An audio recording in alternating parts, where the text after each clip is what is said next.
Back to the Browns we go, guys. ESPN released an article yesterday with the best fits for the top 50 free agents this summer. And one of the top 50 was scheduled or slated to be a perfect fit for the Cleveland Browns. It's not a name that I had thought of beforehand, and frankly, you guys will give your opinions. I don't necessarily agree that's a perfect fit. So, Tyvis, we'll start with you. Is JK Dobbins a perfect fit for the Browns in free agency? ESPN said he was. What say you? Perfect fit? I don't know about a perfect fit. I mean, it'd be nice to, have a running back. To be honest with you, J.K. Dobbins, it was great to see him come back. I mean, he's always been an explosive athlete, but I felt like at times last year, I don't know if he got that long speed anymore. I feel like he got run down a couple of times last year, and that kind of bothers me a little bit. I feel like Jerome Ford and him is pretty similar. I would say that JK is more explosive than Jerome Ford is, as far as like point of contact. JK, you better get your pass down a little bit. Obviously, they call what G called Jerome Ford?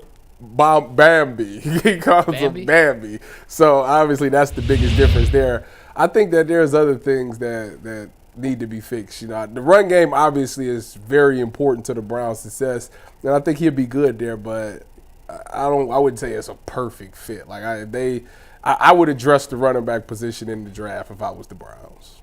I mean, he made $1 million last year. Yes. So he's not going to get much more than that.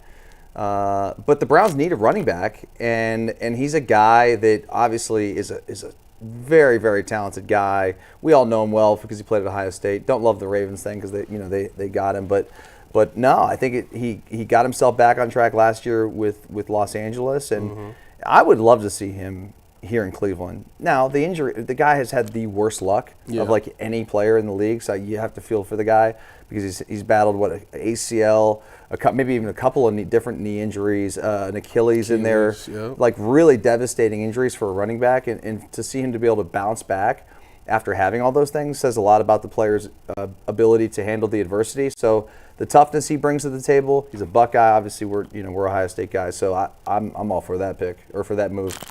I loved him as a player at Ohio State. I love the Ravens. I hear what you're saying. I thought he was a perfect fit for the Ravens. Oh, he was? He was. I mean, just because I didn't like he played for the Ravens, right, but right. I mean, it was a good fit. Sure. And it's really sad what's happened to his career because he could have been phenomenal. Yeah, NFL running back. But the reality is he's never had 200 carries in a season.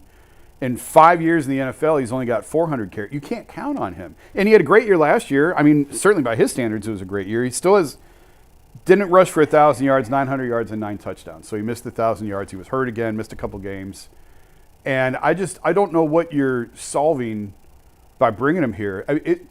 You're not going to have him and Nick Chubb. So you're basically using Dobbins to replace Nick Chubb. Would you rather have Dobbins and Nick Chubb? I'd rather roll the dice on Nick Chubb. And maybe that's just the sentimentality of the whole thing. It is. But, I mean, we'll have Stump on in 10 minutes. Stump's a big believer that Nick isn't done and Chubb still has something to give. We can ask him about it. But I would rather take another chance, I think, on Nick Chubb. I think the city of Cleveland would rather take another chance on Nick Chubb than go with J.K. Dobbins. Even though I think both can be very good for what you need. If you're talking about running backs that can come in, they're not going to be quite what they once was, but you can still get some things done in the run game. Those two guys are both running backs that linebackers and defensive coordinators will have to respect, whether they are in their prime or not. You still got to give them that respect. Like, all right, we got to address this run, especially if that offensive line gets back to what it once was. So, like I said, I'm good either way with it. I think that I don't know what his contract demand is. You say he was getting paid $1 million last year.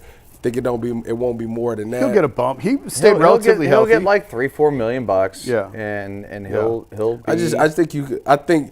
I believe that running backs in free agency this year is not going to get their first shake because the draft is so loaded with running backs. That's where I was going to go.